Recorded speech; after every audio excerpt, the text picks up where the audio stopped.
भोले गोदवनी उनका नाम के गोदनवा। सोनू सरमीत देवरू तू ही बाड़ा जनवा। अब ना रहो हम उनका पर। भोले गोदवनी उनका नाम के गोदनवा।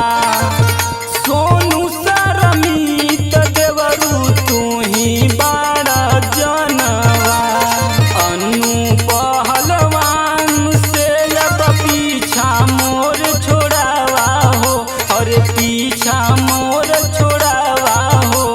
अब भतरू से मन